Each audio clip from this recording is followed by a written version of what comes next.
Bahaya ilmu tanpa iman. Pada zaman modern sekarang ini, kita merasakan betapa ilmu pengetahuan yang kita biasanya menyebutnya sains dan teknologi itu memberi banyak manfaat dalam kehidupan.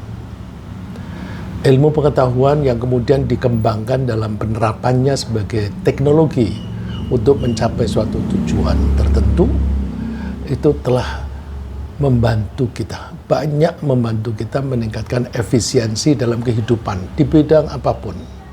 Misalnya dalam hal memperbaiki usaha menjaga kesehatan. Nah, dengan ditemukannya obat-obatan, dengan ditemukannya ilmu tentang kerja hormon-hormon kita dan sebagainya, kita bisa menjaga jangan sampai kita itu jatuh sakit. Dan kalaupun kita sakit, kita itu berusaha bisa mengobatinya. Dan juga kita bisa dengan ilmu dan teknologi kita bisa mempermudah komunikasi antar manusia. Dimanapun di penjuru dunia ini kita bisa berkomunikasi di menit yang sama. Kita juga bisa meningkatkan produktivitas di bidang pertanian misalnya. Juga produktivitas di dalam industri. Juga kita bisa menggunakan ilmu dan teknologi untuk meningkatkan pertumbuhan ekonomi. Kita dulu memperkirakan pada tahun 1990-an kita itu akan kekurangan bahan makanan. Sehingga kita akan mengalami kesulitan hidup. Tapi ternyata dengan ilmu dan teknologi kita bisa meningkatkan produktivitas dan efisiensi memproduksi makanan dan sebagainya, sehingga sampai sekarang kita masih bisa survive. Itu semua merupakan sebagian dari dampak positif dari ilmu dan teknologi yang insya Allah kita semua sudah memahaminya, dan karena kita sudah memahaminya kita tidak perlu membahas lebih lanjut. Tapi ilmu dan teknologi itu bisa berdampak negatif jika penerapannya tidak didasari atas keimanan kepada Allah. Dampak negatifnya bisa bermacam-macam. Bisa dalam bentuk materi dan juga bisa dalam bentuk non-materi. Biasanya bahaya non-materi itu lebih besar daripada bahaya materi. Ya, karena kalau bahaya materi itu paling banter mati. Ya. Tapi kalau non-materi itu tidak hanya mati, tapi hidup sengsara di neraka. Nah, oleh karena itu mari kita mempelajari. Di bidang materi misalnya, penggunaan sumber daya alam dalam jumlah banyak untuk produksi alat-alat konsumsi seperti HP, komputer, itu teknologinya begitu cepat berkembang. Sehingga ada dampak positifnya, tapi juga ada dampak negatif. Begitu pula produksi dan penggunaan peralatan transportasi dan bahan bakar untuk transportasi maupun untuk pabrik yang semuanya itu bisa merusak lingkungan, baik di lingkungan di daratan ataupun di lautan.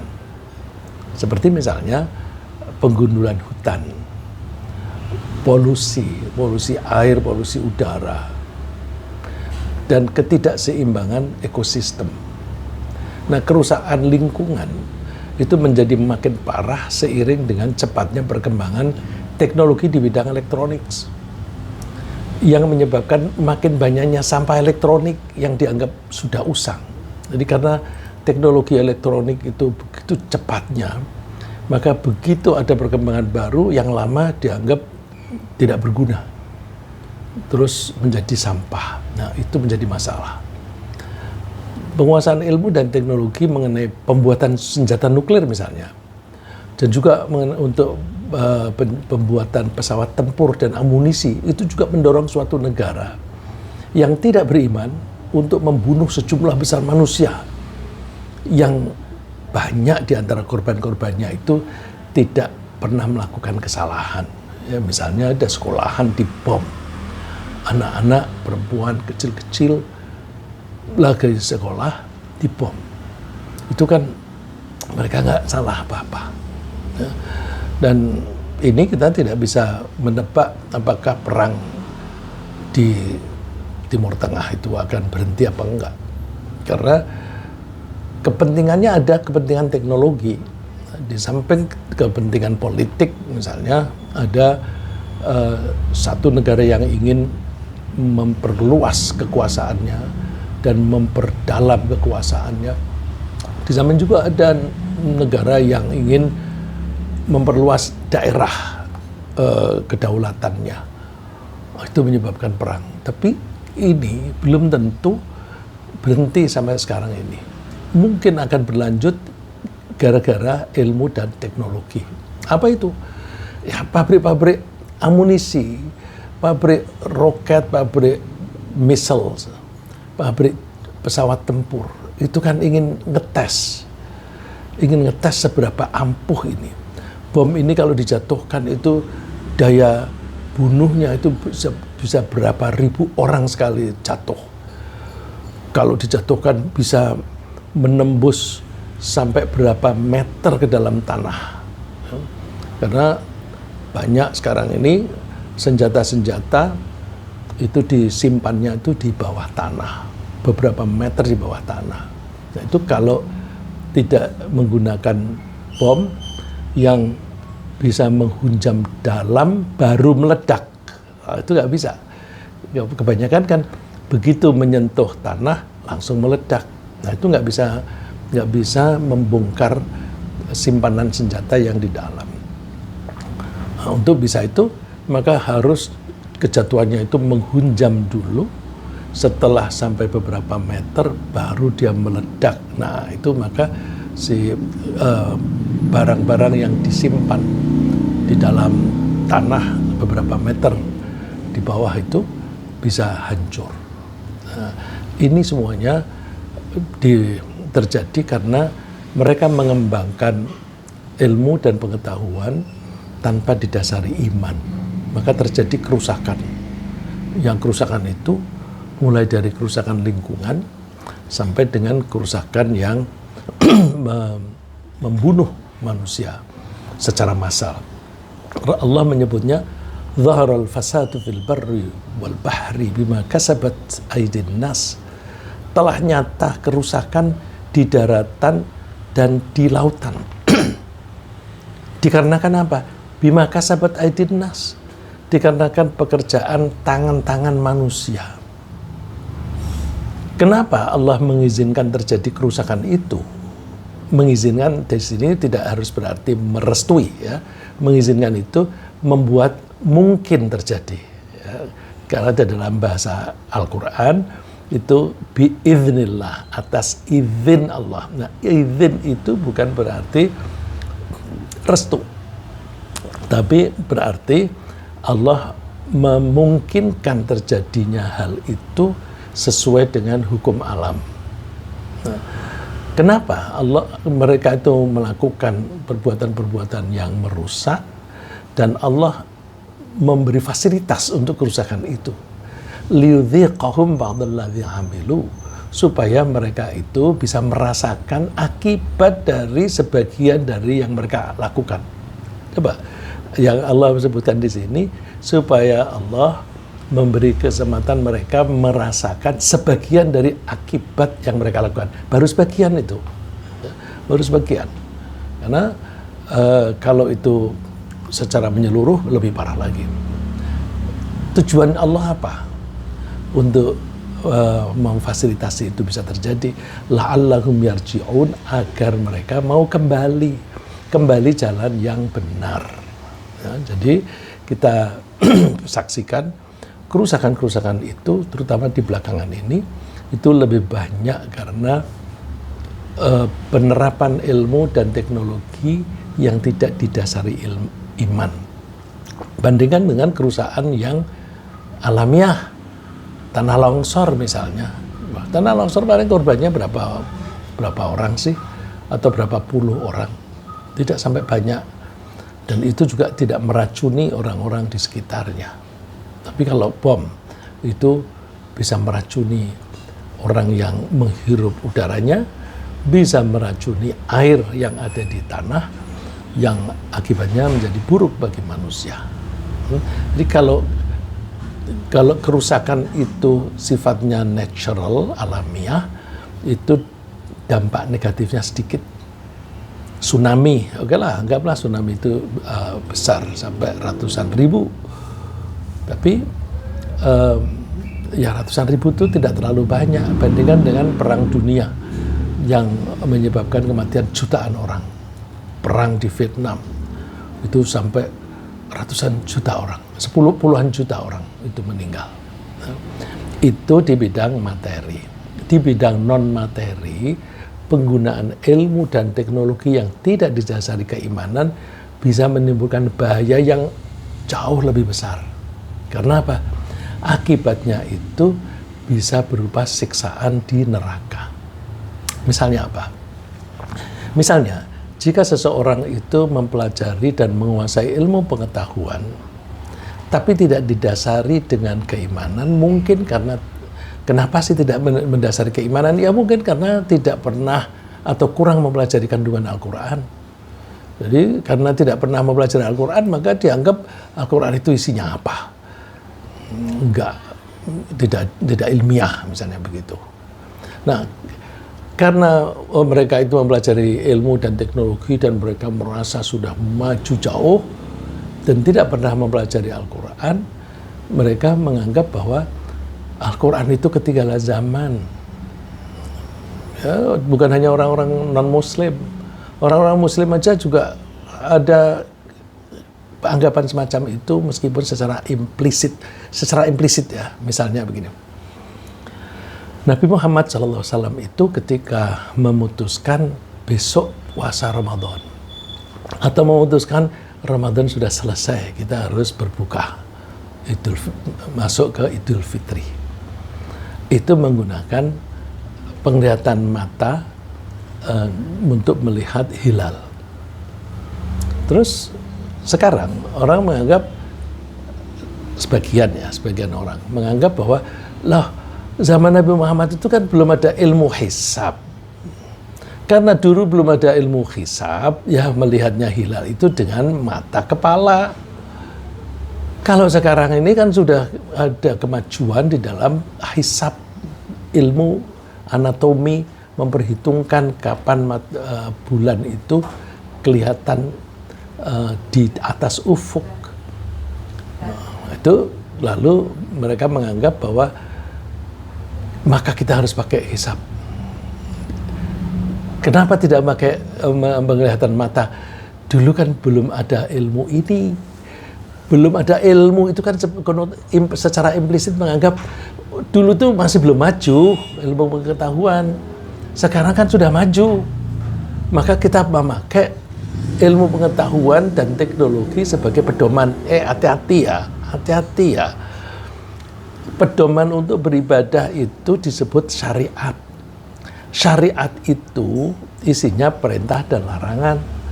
Perintah dan larangan itu yang boleh mengeluarkan hanya yang berkuasa, yaitu Allah. Allah mengeluarkan undang-undang ini boleh dan itu tidak boleh. Melalui Al-Quran dan melalui utusannya. Dalam hal ini Nabi Muhammad SAW. Terus, Allah itu menghendaki syariat itu memudahkan orang melaksanakan ibadah. Kalau harus memakai teknologi yang canggih, ya kalau orang itu mempunyai teknologi yang itu. Kalau tidak, mereka tidak bisa melaksanakan. Maka tidak bisa dianggap bahwa kita harus mengikuti hisab, yaitu karena itu kemajuan ilmu dan teknologi. Berarti dia menciptakan syariat berdasarkan ilmu dan teknologi. Padahal syariat itu harus berdasarkan bimbingan Allah dan Rasul-Nya, gitu. Contoh yang lebih sederhana. Kita kalau kadang-kadang kita melihat di suatu masjid, softnya itu dibikin miring-miring gitu. Kenapa? Karena waktu bangun itu ukurannya nggak pas atau posisi tanahnya itu kurang pas kalau dibuat kemiringannya menghadap ke kiblat. Maka ketika diperiksa pakai kompas, ini tidak pas, ini seharusnya barat ke utara sekian derajat. Terus karpetnya atau garisnya itu digeser-geser. Jadi orang-orang itu menentukan kiblat dengan menggunakan kompas. Kompas itu kan juga pengembangan ilmu menjadi teknologi. Padahal Rasulullah itu mengatakan bahwa yang namanya kiblat untuk orang yang jauh itu kalau dari Madinah antara utara dan selatan. Antara barat dan timur. Karena Madinah itu posisinya di sebelah utara Makkah. Maka asal kita sudah menghadap ke selatan antara barat dan timur, maka itu kiblat. Berarti tidak harus persis. Pokoknya yang penting menghadap ke selatan. Nah, kalau kita posisikan untuk Jakarta, Makkah itu ada di barat ke utara sedikit. Terus kalau begitu kiblat mana? Ya asal menghadap ke barat saja. Apakah harus persis pakai ukuran kompas? Tidak, karena Rasulullah tidak menganjurkan pakai kompas. Rasulullah menganjurkannya itu antara barat dan timur. Kalau dari Jakarta berarti antara utara dan selatan. Jadi miring ke kanan sedikit, miring ke kiri sedikit, nggak masalah. Karena syariatnya itu berdasarkan hadis dari Rasulullah, Rasulullah itu dari Allah. Kalau ini tidak sah, kalau tidak sah kan berarti larangan itu. Tidak sah karena tidak sesuai dengan kompas, berarti syariatnya itu ditentukan dengan teknologi. Hati-hati, hati-hati. Ya. Nah, orang-orang yang bukan terlalu sih, kita kan selalu ingin belajar. Orang-orang yang rajin mempelajari ilmu dan teknologi, kemudian kurang mempelajari Al-Quran dan hadis, lalu mereka lebih membanggakan ilmu dan teknologi yang mereka kuasai. Sejak zaman dulu sudah begitu. Falamma ja'atuhum rusuluhum bil bayyinati farihu bima indahum minal ilm. Maka ketika utusan mereka itu datang dengan memberikan penjelasan, mereka itu lebih bangga dengan ilmu mereka. Farihu, mereka itu bangga bima indahum minal ilmi, pada ilmu yang mereka memiliki. Maka banyak mereka mengatakan asatirul awwalin. Ini cerita kuno gitu. Lah kalau bilang cerita kuno itu kan artinya kan menganggap ketinggalan zaman. Gitu. Jadi hati-hati. Kita menentukan syariat itu hanya berdasarkan ketentuan dari Allah dan Rasul. Tidak boleh menggunakan sarana yang lain. Nah, kenapa kita pakai begitu meskipun kita sudah maju? Islam itu diharapkan oleh Allah itu mudah dilaksanakan. Mudah dilaksanakan oleh orang yang ilmunya tinggi maupun orang yang ilmunya rendah, ilmunya cetek. Mudah dilaksanakan untuk orang-orang yang di posisinya di kota yang teknologinya sudah maju, ataupun oleh orang yang ada di hutan atau yang ada di tengah lautan, atau yang ada di daerah kutub sana. Islam itu gampang, ya, gampang. Oleh karena itu jangan dipersulit. Nah, wahaqa bima kanu biyasaziun, karena mereka itu menganggap ilmu mereka itu lebih maju, lebih penting, lebih bisa dipakai pegangan, maka mereka berhak mendapatkan siksaan karena mereka telah mengolok-olok. Ya. Jadi bahayanya ilmu dan pengetahuan kalau tidak didasari keilmuan bisa mendorong seseorang untuk menjadi sombong. Sombong menyombongkan kepintarannya sehingga menganggap Al-Quran atau ajaran Nabi Muhammad itu ketinggalan zaman. Ada juga kemungkinan orang yang menggunakan ilmu pengetahuannya untuk mengajar demi gaji. Ya. Banyak ya, justru kebanyakan orang itu mengajar itu demi gaji. Tapi dia sendiri tidak menerapkan ilmu itu dalam perilakunya sendiri. Jadi ngajar itu kan yang penting yang saya sampaikan itu benar. Tapi aku jalannya atau tidak, itu masalah lain. Ya, misalnya orang ahli ilmu jiwa. Ilmu jiwa itu tidak hanya untuk mempelajari tentang mekanisme kerja jiwa dan hubungannya dengan masyarakat, tapi kalau orang yang beriman itu menggunakan ilmu jiwa untuk merekayasa dirinya sendiri agar hidupnya tenang. Ya. Banyak orang hidupnya tidak tenang, itu tidak bisa merekayasa pola pikirnya. Maksud saya rekayasa ini, rekayasa positif ya. Kalau di dalam teknologi kan ada kata engineering. Nah, engineering itu dalam bahasa Indonesia juga diartikan rekayasa. Kalau menggunakan engineering mungkin lebih enak. Ya. Kalau menggunakan kata rekayasa, kalau rekayasa itu dengan diterapkan dalam bidang politik itu biasanya negatif. Ya. Tapi kalau di teknologi itu positif, harus ada rekayasa. Pola pikir kita itu juga harus ada rekayasa, karena kita merespon kejadian yang sama, itu kita bisa menjadi sedih, bisa menjadi takut, bisa menjadi senang, tergantung pola pikir kita dan bagaimana kita mengolahnya.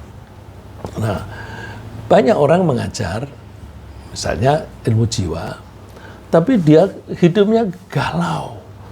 Lah, kamu ini kan ahli ilmu jiwa, tapi kenapa galau? Dan orang ahli ilmu jiwa itu mestinya bisa memberikan guidance dan counseling untuk orang-orang yang mengalami kesulitan di bidang kejiwaan. Tapi mereka mengatakannya apa? Dulu itu ada buku majalah ya, psikologi untuk Anda. Nah, psikologi untuk Anda. Ya kan, psikologi untuk kamu, bukan untuk aku. Ya, misalnya juga dokter. Dokter itu menasihati orang, kalau kamu kepengen sehat begini. Tapi pola hidupnya dokter itu sendiri nggak sehat.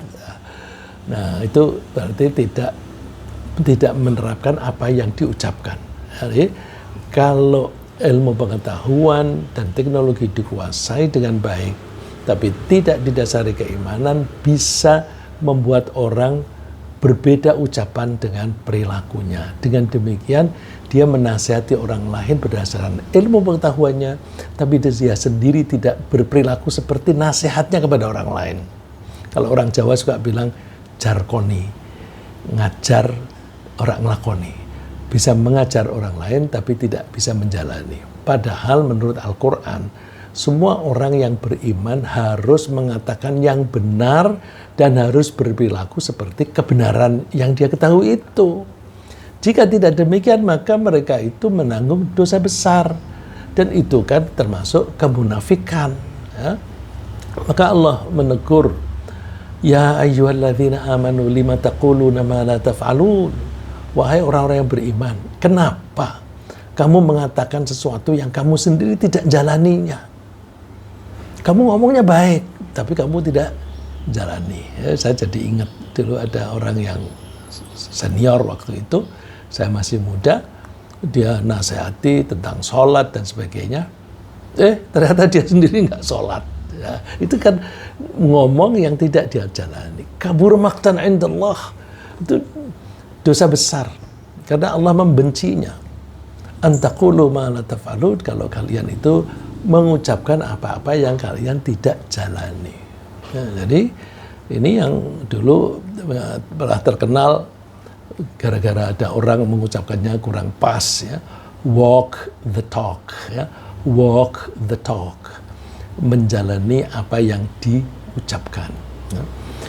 Nah, orang yang tidak mendasari keilmuannya dengan keimanan bisa juga terjerumus dalam kekafiran.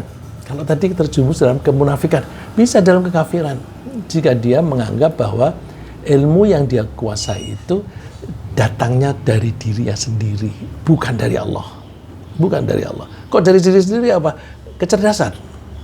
Nah, seringkali ada orang yang karena cerdasnya nganggap gitu aja kamu nggak paham, pakai ini dong. Nah, itu menjadi dia mengakui bahwa dia lebih dari orang lain, dan yang lebih berbahaya bahwa kepintarannya dia itu datangnya dari kecerdasan otaknya, dari kecerdasan akalnya, bukan dari Allah. Nah, kalau seperti itu bisa menjadi kafir.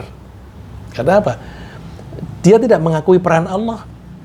Allah kan yang menciptakan otaknya, Allah kan yang menciptakan kecerdasannya. Ada orang yang diberi otak tapi nggak bisa berpikir. Jadi kalau kita itu dapat kecerdasan, kita mesti ingat ini peran Allah, sehingga aku mudah memahaminya.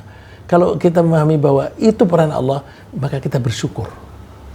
Kalau kita tidak mengakui peran Allah, kita menjadi tidak bersyukur. Tidak bersyukur itu lawan katanya itu kufur. Kufur itu sama dengan kafir. Kok bisa begitu? Iya, orang yang tidak berterima kasih kepada Allah itu kan tidak mengakui peran Allah di dalam menciptakan kecerdasan itu. Karena tidak mengakui peran Allah, maka dia sama dengan mengingkari Allah. Kalau mengingkari Allah, ya kafir.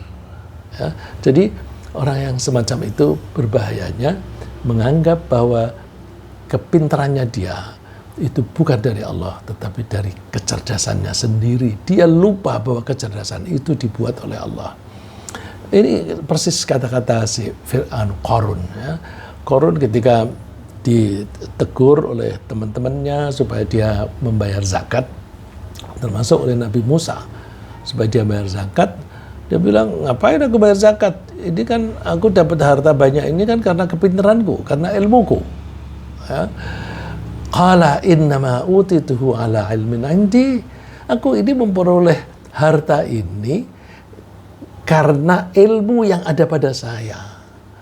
Jadi dia tidak mengakui bahwa kekayaan itu dari Allah. Kalau orang beriman itu mengakui peran Allah di dalam memberi harta itu, memberi kekayaan, karena itu datangnya dari Allah, maka dia harus bersyukur dan harus nurut kepada Allah untuk membayar zakat. Nah, orang yang tidak mengakui disuruh oleh Allah untuk bayar zakat, nggak mau. Karena ini aku dapat dari kepintaranku sendiri kok, gitu. Ya, jadi akhirnya menjadi pembangkang, tidak melaksanakan perintah Allah. Bisa juga penguasaan ilmu dan teknologi yang tidak didasari dengan keimanan itu bisa mendorong suatu negara untuk mencampurkan antara kebenaran dan kejahatan. Ini sejak zaman dulu sudah ada, antara kebenaran dan kejahatan. Ya, kalau zaman sekarang, Hormuz itu dulu terbuka, orang lalu lalang bebas. Kemudian Iran digempur, karena digempur itu ditutup, diblok. Nah, terus dipaksa, kamu harus buka. Lalu terus dibawa ke Security Council UN. Ya. Bapak itu di Security Council itu Dewan Keamanan dari PBB. Dikutip ayat dari peraturan PBB bahwa lautan itu hak semua orang, sehingga siapapun boleh melewat dengan bebas. Maka yang menghalang-halangi itu menentang peraturan itu. Nah, itu satu pasal atau satu ayat dipakai, tapi tidak memakai ayat yang lain, bahwa menyerbu negara lain yang tidak provokatif, ya, tidak memprovok, tidak mengancam, sehingga diserbu, dilanggar kedaulatannya, itu tidak boleh. Jadi menyerbunya itu larangan, tapi melewatinya itu diperbolehkan, tapi diambil yang itu. Nah, ini zaman dulu sudah ada. Ya, contohnya dulu, ini Bani Israel kebetulan. Ya. Bani Israel itu dinasihati oleh Allah supaya mereka jangan berperang, jangan mengusir orang dari dari negaranya, dari tanahnya. Jadi kalian jangan memprovokasi peperangan. Janganlah kalian itu mengusir orang dari tempat tinggal mereka. Tapi yang terjadi apa? Mereka menyerbu daerah orang lain, sehingga orang-orang yang semula tinggal di situ terusir. Terjadilah perang. Nah, ketika perang, ada yang pasukan yang ditahan. Terus ketika ada ditahan, boleh ini dibebaskan, tapi harus ada tebusan. Ini kan tukar-menukar prisoner of war, ya, tawanan perang. Itu harus boleh, tapi kamu harus bayar tebusan. Terus kalau ditanya, kenapa kamu meminta tebusan? Ya karena ini halal. Kan minta tebusan terhadap pembebasan tawanan perang itu boleh menurut kitab Allah. Tapi Allah menegurnya begini, lah kamu ini mencampur adukkan nih antara yang haram dan yang halal, antara yang baik dan yang tidak baik. Allah menyebutnya di surat Al-Baqarah. Thumma antum haula'i taqtuluna anfusakum. Ini ayat sebelumnya itu disebutkan bahwa ketika Allah mengambil sumpah kepada mereka supaya mereka tidak melakukan agresif dan tidak melanggar aturan-aturan Allah di dalam kehidupan bersama, terus mereka sudah setuju. Tapi kemudian ayat ini disebutkan, "Tsumma antum haula'i taqtuluna anfusakum." Kemudian kalian itu bunuh-membunuh. Bunuh-membunuh kan berarti perang. Wa tukhrijuna fariqam minkum min diyarihim. Dan kalian mengusir sebagian orang penduduknya dari rumah mereka. Tadhaharuna 'alaihim bil itsmi wal 'udwan. Kalian itu menampakkan perilaku yang dosa. Nah, membunuh orang yang tidak bersalah itu kan dosa. Wal 'udwan, dan menciptakan permusuhan. Ya, ini kayaknya persis ini dengan orang yang mendirikan negara Israel, merebut tanahnya orang-orang Palestina, terus kemudian mereka membunuh saudara sendiri. Kalau toh ada yang tertawan, maka harus ditukar. Nah, tukernya itu tukar sama-sama tawanan perang, ya, 1 banding berapa. Tapi perangnya itu sendiri kan dilarang, karena itu agresivitas merebut kedaulatan orang lain. Terus wa iyatukum usara tufaduhum wa huwa muharramun 'alaikum ikhrajuhum. Kalau toh kalian itu menangkap tawanan perang, kalian minta tebusan, tufaduhum, itu kata fidyah. Kalian minta tebusan. Padahal mengusirnya mereka itu haram. Afatu'minuna bi ba'dil kitabi wa takfuruna bi ba'd? Apakah kalian itu mengimani sebagian dari kitab Taurat dan kalian mengingkari sebagian? Fama jazaa'u man yaf'alu dzalika minkum illa khizyun fil hayatid dunya. Maka tidaklah ada imbalan untuk orang-orang semacam itu. Tidaklah orang yang semacam itu kecuali dia akan mendapatkan, mereka itu akan mendapatkan siksaan yang menghinakan di hidup di dunia.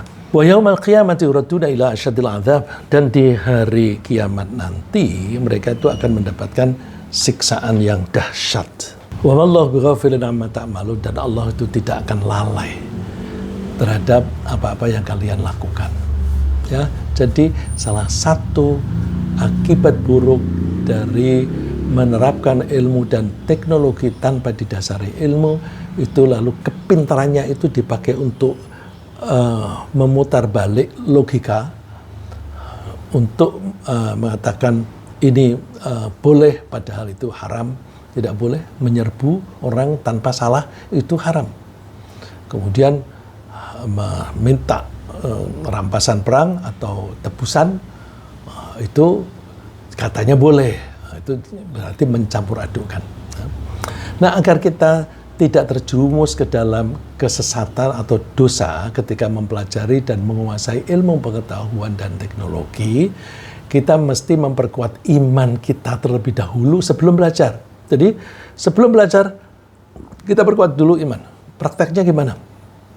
Ini, sebelum mempelajari suatu hukum alam, mempelajari hukum alam itu kan berarti kira-kira fisika ya. Mau belajar fisika, kita tanamkan dulu. Misalnya yang kita pelajari itu air. Ini air ini kalau dipanasi berapa derajat dia mendidih dan sebagainya, misalnya seperti itu. Kemudian pertama ditanamkan dulu, air ini yang menciptakan Allah. Jadi Allah menciptakan air ini. Dan Allah ketika menciptakan benda apapun, dia punya karakter sendiri-sendiri. Air punya karakter yang berbeda dengan batu. Air punya karakter yang berbeda dengan udara. Dan Allah membuat benda-benda itu dengan peran atau dengan karakter yang berbeda-beda itu karena Allah akan memberi peran kepada mereka untuk menunjang kehidupan manusia. Jadi air ini dibuat seperti itu karena kasih sayang oleh Allah. Aku ingin mempelajari karakternya air ini. Terus ketika dipanasi, begitu suhunya naik, dia menguap. Apa ini maksudnya Allah membuat air ini menguap? Nah, jadi menguap langsung ke Allah. Apa maksudnya Allah membuat air ini menguap? Oh, ini supaya air yang dipanasi di laut misalnya dengan matahari itu bisa menguap. Setelah menguap nanti bisa terdorong oleh angin jadi hujan untuk kita misalnya. Nah, terus jadi ketika mempelajari perilaku suatu benda, lalu terus kita menangkap bahwa ini bukti kasih sayang Allah. Dengan begitu, orang itu makin pinter, makin tunduk kepada Allah, makin bersyukur. Makin bersyukur. Karena dia mempelajarinya itu bukan lalu hanya melihat karakter benda itu saja, tapi karakter benda yang diberikan oleh Allah pada benda itu. Ya, karakter yang diberikan oleh Allah pada benda itu. Jadi, misalnya lagi, sebelum kita mempelajari mengapa sih kita mengantuk, cenderung mengantuk dan tidur di malam hari. Kalau di siang hari, kecenderungannya tidak mengantuk. Kita pelajari, kenapa sih? Ya, pernah nggak kita pelajari? Ya ini saya, mohon maaf, saya membaca saja, jadi pengetahuan saya itu dari membaca bukan dari penelitian. Sehingga kalau Bapak Ibu menguasai ilmu ini lebih baik, tolong nanti ditambahkan, atau kalau saya salah dikoreksi.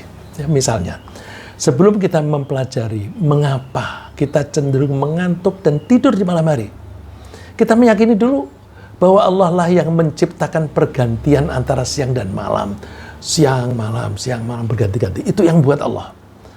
Terus kenapa Allah membuat malam? Kemudian malam hari itu kok kita ngantuk? Ternyata menurut para ahli, kegelapan yang diciptakan oleh Allah di malam hari itu memberi manfaat kepada kita dalam pengaturan ritme antara tidur dan terjaga. Jadi terang siang hari, gelap malam hari, itu untuk menciptakan ritme. Kita kalau mempelajari biopsikologi, ya, ilmu jiwa yang dikaitkan dengan biologi, itu ada hubungan antara biologis kita dan kejiwaan kita. Itu kita melihat ternyata malam hari itu menyebabkan gelap. Ketika gelap, maka otak kita setelah menerima informasi dari mata melihat gelap nih. Terus diteruskan ke otak kita, lalu otak kita itu mengolah serotonin menjadi melatonin. Ya. Serotonin menjadi melatonin. Dengan mengubah serotonin menjadi melatonin, maka kadar serotonin di dalam otak menurun. Ya, saya ulang, jadi begitu gelap, maka otak kita mengubah serotonin menjadi melatonin. karena serotonin diubah melatonin, maka supply atau persediaan serotonin di dalam otak itu menjadi menurun. Nah, penurunan kadar serotonin di dalam otak itu membuat suasana hati menjadi tenang. Karena tenang, maka kita mempunyai kecenderungan untuk istirahat dan tidur.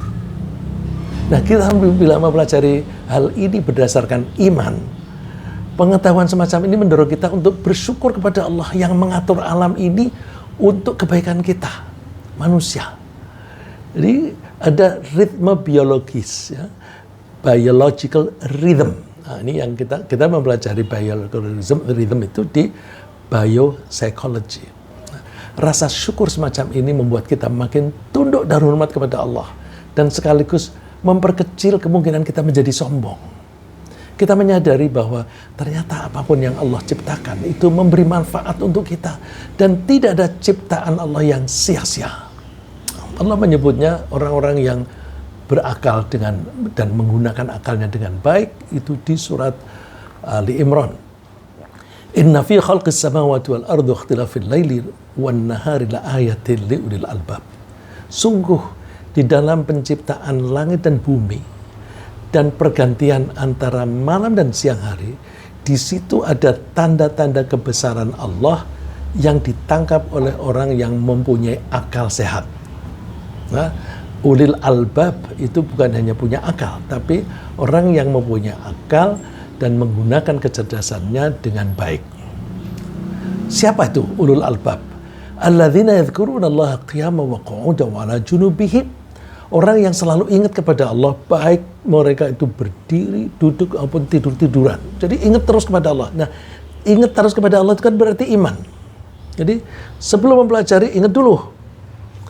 Kok kalau malam kita tidur ya? Dan Allah membuat siang dan malam.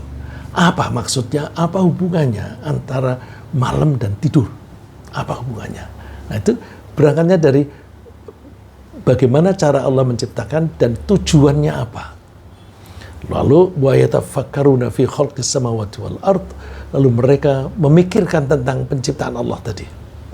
Setelah diteliti, wah, ternyata Allah memang Maha Kuasa dan Allah Maha Penyayang. Rabbana ma khalaqta hadza batila. Tuhan, Engkau tidak menciptakan ini sia-sia. Ternyata malam hari itu berguna. Ternyata serotonin berubah menjadi melatonin, itu berguna. Subhanaka faqina adzabannar. Maha suci Engkau Allah. Jagalah kami dari siksa neraka. Nah, jika ilmu yang kita pelajari itu menambah kuatnya iman, maka ilmu itu membuat kita makin mulia. Jadi kalau coba orang yang menciptakan bom atom kemudian dipakai untuk ngebom, apakah mulia? Negara yang menjatuhkan bom atom itu ke negara lain yang membunuh secara massal, apa dianggap mulia? Presidennya tuh tempo hari bangga, kita sudah pernah pakai, ya, untuk mengancam Iran, kalau kamu macam-macam, kami sudah pernah memakai. Orang lain kan melihatnya tidak begitu. Kamu jahat dan kamu akan mengulangi kejahatanmu. Itu tidak menjadi mulia. Yang menjadi mulia itu orang yang mempelajari ilmu dan teknologi kemudian bersyukur kepada Allah karena didasari dengan iman. Allah menyebutnya yarfa'illahu alladhina amanu minkum walladzina utul ilma darajat. Allah mengangkat derajat orang yang beriman dan mendapatkan ilmu. Dua ini jangan dipisah. Seringkali anak-anak sekolah itu didorong oleh gurunya, kamu harus belajar. Ilmu itu membuat kamu mulia. Dalilnya ini. Dibilang ilmu membuat kamu mulia. Seharusnya dimulai dengan ilmu atau ditambahi dengan ilmu membuat kamu mulia kalau kamu mendasari dengan iman. Jadi ini penyebutannya pun iman dulu. Alladzina amanu minkum, orang yang beriman di antara kalian, walladzina utul ilm, dan diberi ilmu, akan diangkat derajatnya. Nah, agar kita bisa menjadi agar kita bisa menjadikan ilmu yang kita pelajari ini bermanfaat dan diridhoi oleh Allah. Maka setiap kali kita memperoleh tambahan ilmu pengetahuan, kita langsung menerapkannya hanya untuk kebaikan saja. Misalnya untuk menjaga keselamatan kita, untuk menjaga kesehatan kita, dan untuk meningkatkan kesejahteraan manusia dalam kehidupan sehari-hari sambil bersyukur kepada Allah. Nah, ini sikap orang yang demikian itu digambarkan oleh Allah, alladzina yastami'una al-qaula fayattabi'una ahsanah, yaitu orang-orang yang mau mendengarkan sabda. Al-qaul itu ucapan. Biasanya para ahli tafsir mengartikan ucapan ini adalah Al-Quran, ya. Tapi Allah menggunakan kata ucapan, berarti bisa berlaku juga untuk ucapan apa saja yang baik.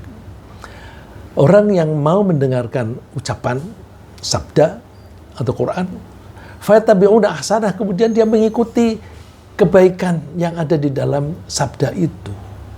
Jadi begitu kita mendapatkan informasi tentang kebaikan, tentang ilmu dan teknologi, terus aku pakai. Ulaika alladzina hadakumullah. Nah, orang yang semacam itu mendapatkan hidayah atau dia sedang dibimbing oleh Allah. Wa ulaika hum ulul albab, dan mereka itu adalah orang yang mempunyai akal sehat dan memanfaatkan akalnya dengan baik, yang disebut ulul albab. Ya, mudah-mudahan kita ini, karena kita berkecimpung di bidang ilmu pengetahuan, maka mudah-mudahan makin banyak pengetahuan yang kita pelajari, itu makin kuat iman kita, makin mulia kita. Dengan cara setiap kali mau belajar, fokus dulu. Aku beriman kepada Allah, ilmu ini datangnya dari Allah, aku mau mempelajarinya. Dan aku akan menerapkannya untuk kebaikan. Amin. Ringkasnya apa yang kita bahas pagi ini adalah bahwa penggunaan ilmu dan teknologi tanpa didasari iman bisa menyebabkan kerusakan. Kerusakan materi bisa terjadi berupa pembunuhan massal atau kerusakan lingkungan. Kerusakan non-materi bisa berupa kesombongan, kemunafikan, dan bahkan kekafiran. Ilmu bisa meningkatkan kemuliaan jika didasari dengan keimanan dan ditujukan untuk mencari ridha Allah semata sambil bersyukur. Semoga Allah memberi kita tambahan ilmu yang bermanfaat, terutama untuk meningkatkan iman dan ketaatan kita kepada Allah Ta'ala. Amin.